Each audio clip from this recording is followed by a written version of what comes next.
Hello, hello, hello, and welcome to today's episode of Her Version. This podcast is dedicated to sharing stories of struggle to triumph, a platform that allows individuals to tell their truth in order to inspire and uplift others. For those of you that are new to this podcast and like content like this, make sure you hit that subscribe button. Make sure you follow, like, and share. I am your host, Sabrina Victoria. Let's jump right in.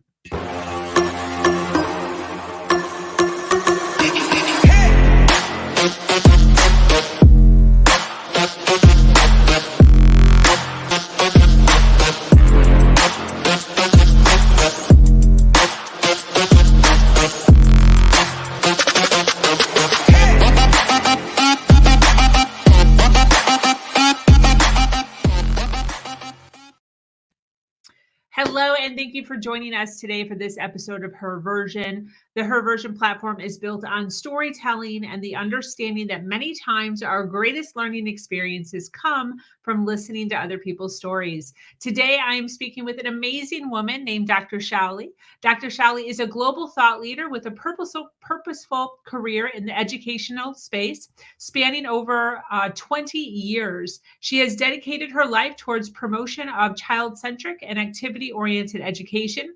She has seen firsthand the obstacles that need to be overcome in order to create learning experiences for children of all ages. Today, we will be talking about those challenges in order to educate others on the differences between different types of schools.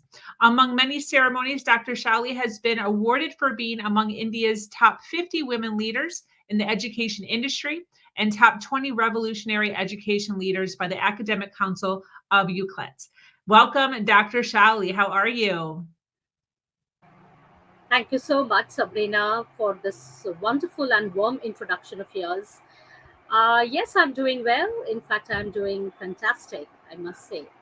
I hope that you are doing well. Yes. Yeah, my son had I was actually you want to read this? Yes. Can you read it out loud? So, really appreciate that you are highlighting such educational issues. I'm also a student, and we are also facing the same conventional issues. I pray our teachers also watch this.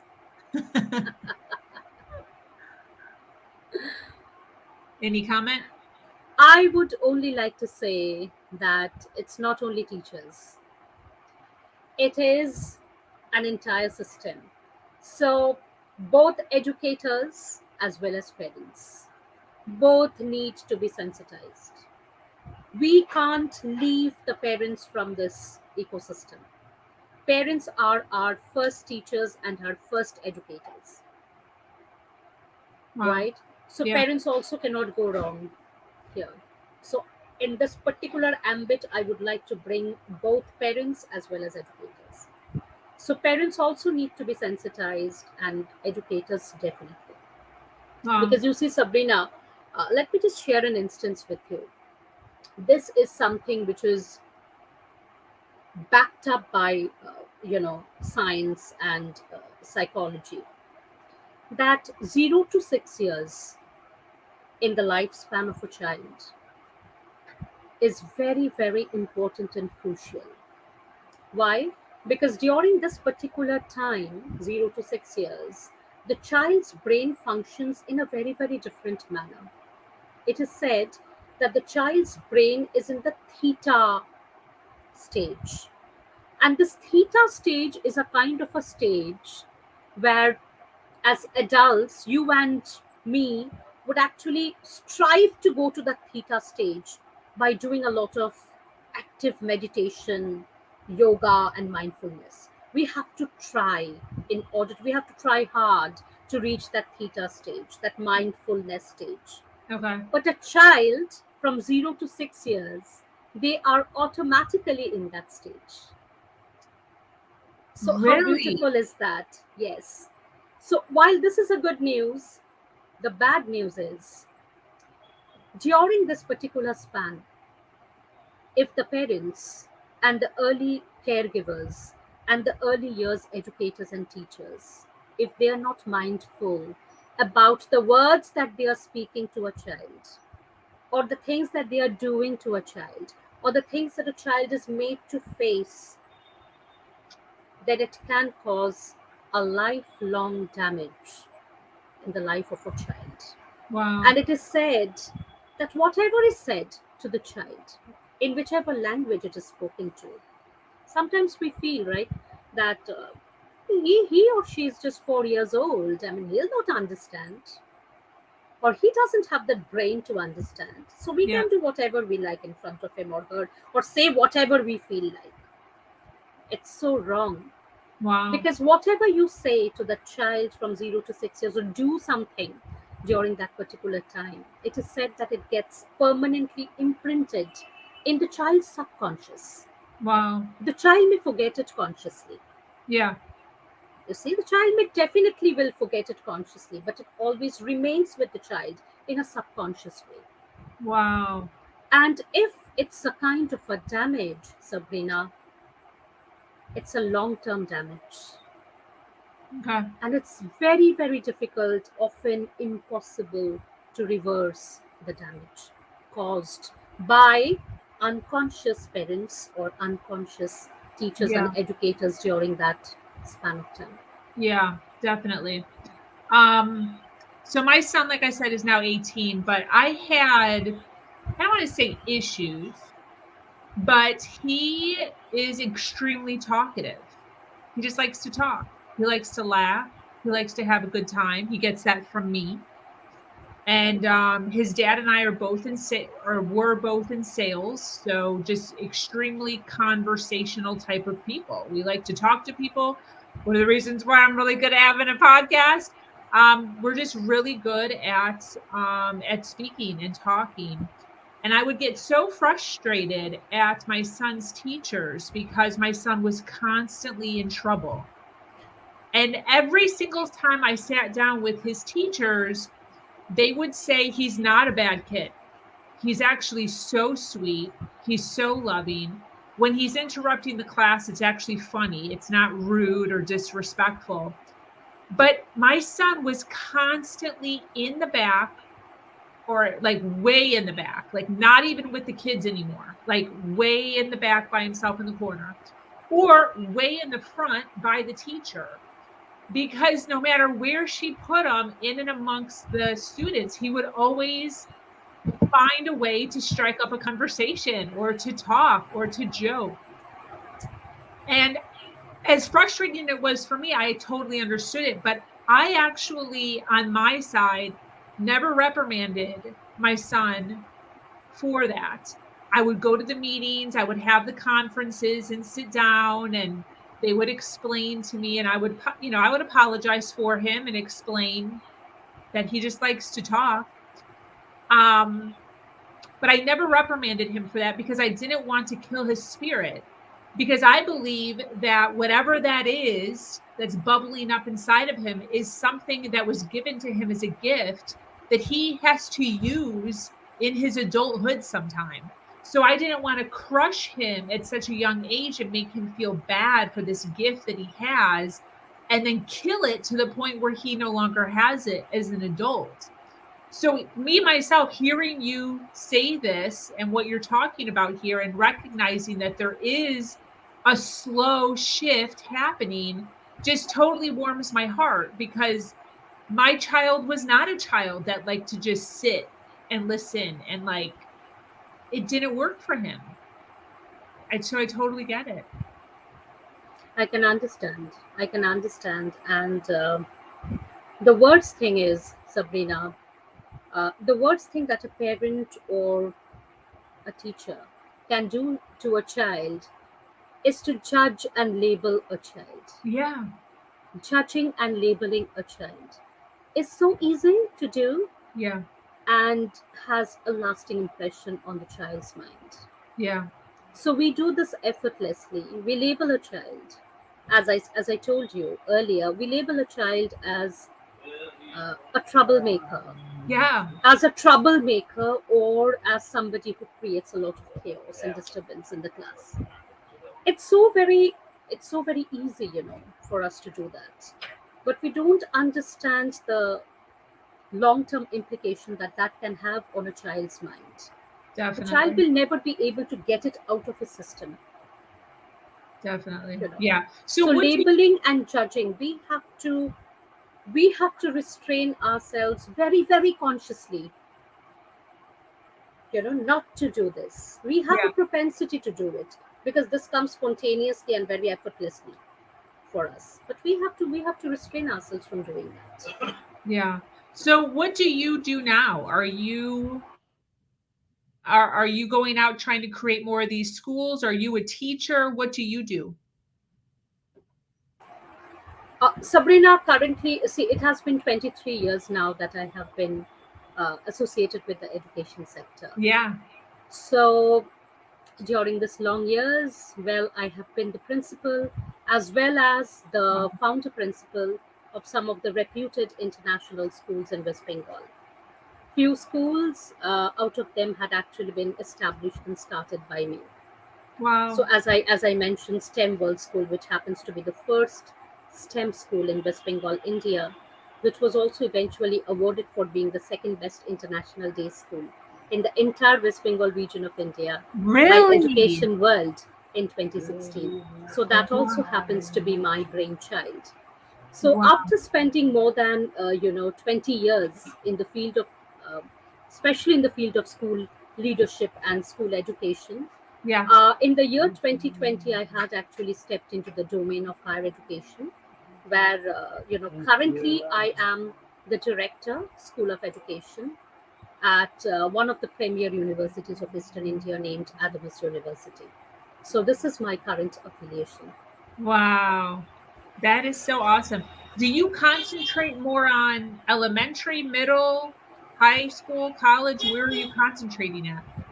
So in the last 20 years, I had actually concentrated on almost all the age groups, as in it's found in the school, right from toddlers to grade 12. So that is how Indian schools are structured.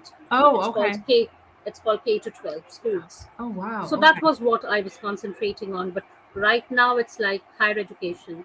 So where my students currently are all adults, they're all grown-ups. They come to us in order to do their bachelor's or their master's or their doctoral programs in education. Awesome. What does success mean to you? This is a very, very personal question, I would say. Sabrina, for me, success is a sort of an inner fulfillment. When I feel that I'm completely aligned to my sense of purpose, that's what success is to me. It is not in the achievements, it's not in the accolades, it's not in uh, a lot of praises and valedictions from outside, but it's a kind of an intrinsic feeling. It's a kind of an inner feeling which tells me that I am fulfilled from within because I'm aligned to my sense of purpose. That is what is success for me. Awesome. What do you wish for? Well, as an educator, I seriously hope and wish that the day comes very soon when there is a completely reimagined and redefined system of education where children who are being educated, they turn out to be happy individuals first Wow. rather than being overtly successful. That's interesting. I feel like that's kind of not a thing in India. This is a global issue, Sabrina. It's not in India only. See, I won't say that it's not in India. Rather, I would like to highlight Okay. that there had been a time in India where India had been the forerunner in innovative education. Yeah. We had a system called Gurukul system of Okay. education, which nowhere in the entire globe there was a kind of a system like this, which Okay. focused for the first time on innovative education. And that was more than 250 to 300 years back. So India had always been a forerunner in innovation, in creativity, and in humanistic education. Yeah. Yeah, I So think when the I problem that I was stating is in fact a global issue. It's not about India. It's not country or nation specific. It's a yeah. global issue. Yeah, I can see that. And especially since you're saying that this idea is nationwide or global, including the United States. I agree with you. Um, but I stereotype India as being very stringent with their education. And I feel like that's why there's so many doctors and engineers that come out of India. Like there's like a joke here in the United States about a doctor from India. Like if you want to go to a doctor, get a doctor who is from India because they are educated, like very well educated in certain areas, more so than they are even here in the United States, which is where we live. You know why? Why is this so? Because Indian parents still believe that success is actually equivalent to becoming either a doctor or an engineer or Yes. maybe a scientist. Yeah. So, if you are a doctor, an engineer, or a scientist, well, you are the epitome of success in your life. But Yeah. if you're an artist, if you are a musician, if you are a painter, if you are somebody who makes movies, you are in the creative field, or you are into arts and humanities, well, maybe you have not done that good in your educational journey, and that is the reason, you have not got the chance to be the doctor and engineers and have Wow. landed into a kind of a second grade career. So this is I won't say this is a universal thing in India. Definitely, there are so many progressive and liberal-minded people and truly educated people who have actually started looking at things from a completely different perspective. That's awesome. So definitely, there are so many progressive people in That's India. awesome. But well, majority of the parents still feel that your son or daughter needs to be a doctor or an engineer if he or she has to be termed as successful. Yeah, yeah, definitely. Well, I love this.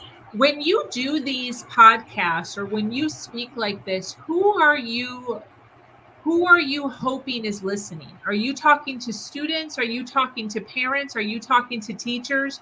Where are you trying to focus this new way of thinking? Well, conventionally speaking, it may appear that my target audience always happens to be the parents as well as the teachers. But well, I don't agree with this. I feel that when I speak about education, when I speak about empowerment, when I speak about how true education should be like, it is not the responsibility and duty only of the teachers or the educators. It is the responsibility and duty of the entire society, entire community. So I never believe in the fact that my target audience uh, specifically has to be teachers, educators, or parents. I believe that my target audience should be universal. Everybody has a part to play in this, each and everybody. Even if you are not a parent, a biological parent, yet you are parenting so many people, aren't you? So, parenting, education, teaching, learning, they are universal concepts. In whichever field you are working, aren't you learning each and every day? Aren't you being educated each and every day? Aren't you making others educated? So, teaching, learning, education, parenting, it's universal, absolutely universal. Cannot be audience specific. I believe so. That's awesome. So, in closing, um, what advice would you give to the globe? A very, very simple message, something which I practice in my life. I believe that it's absolutely essential to find out your own purpose in life. Very, very important. You may do a lot of things, you may do 1,000 things, doesn't matter.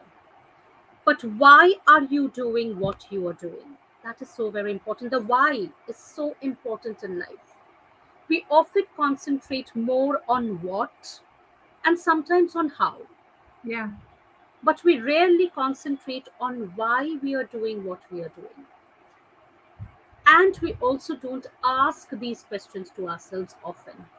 That why are we doing what we are doing? Whatever I have been doing for the last 20 years or 23 years, why have I done it? There must be some reason behind it. It couldn't have been done in an autopilot mode, Sabrina. Everything happens for a reason, and your personal reason is best known to you, and this is the purpose of your life. And the day, it can be a quest, it can be a long quest. You may not have arrived at the purpose of your life. That's fine. But if you still feel that I need to find out the purpose of my life, that is equally important. And the day you find the purpose of your life, trust me, Sabrina, there is nothing and there is no one who can actually stop you from getting whatever you want. Yeah. It's magical. It's Yeah. absolutely magical. I have seen this happening in my own life. So, in spite of oppositions, in spite of so many challenges, I have made it happen, not because I have some magical powers, not because I am a superhuman being or Mm. I have a magic wand in my hand. No, it's because I have found out my ikigai, the reason for my being, the purpose of my existence. So, for each and everybody, it's very, very important to find out the purpose. Your purpose is going to give you that direction. Your purpose is going to give you, everything in life, and it's going to act as a kind of a very strong magnet that will pull you towards your vision, and then you don't have to really do much. Absolutely. I love it.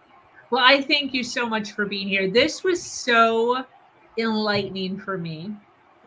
I didn't even know this existed. So much awesome information that I certainly hope, that you, along with all the others, continue to topple over the dominoes to grasp more schools to understand this concept 100%. I think it's phenomenal. Thank you so much. Thank This has now become the mission of my life. Yeah, I I have can see spent that. more than 23 years doing this, and till I am alive, I don't believe in any concept of taking break or taking a retirement or something. So I would like to devote my energy rather in doing or trying to bring about some kind of change in the Yeah. sphere of education. Yes, absolutely. I love it. I love it so much. I'm so proud of you. And I know I can tell that definitely some changes happening. And the children who you are impacting will just become more and more clear as they get older. Absolutely phenomenal. Thank you for being here. I appreciate it. For those of you that are listening live, thank you so much for being here. Thank you for hanging out with us. And those of you that are listening on the replay, make sure you hashtag replay so we know that you were here and we can send you some love. If you appreciate Dr. Shauli and all the things that she had to say today, in the description is her LinkedIn profile. I know she's also on Facebook. You can look her up, follow her, and all the goodness that she is spreading within the educational system. So, in closing, I want to just say thank you so much for joining us here at Her Version. This community is expanding every single day and is filled with females who are striving to do better than they did yesterday. For those of you that are new to this podcast and like content like this, make sure you hit that subscribe button. Make sure you follow, like, and share. If you have an amazing story to share, be sure to reach out to me here or at herversion.life. I am so grateful to be here sharing a platform that allows people to share their truth and inspire others. Until next time, do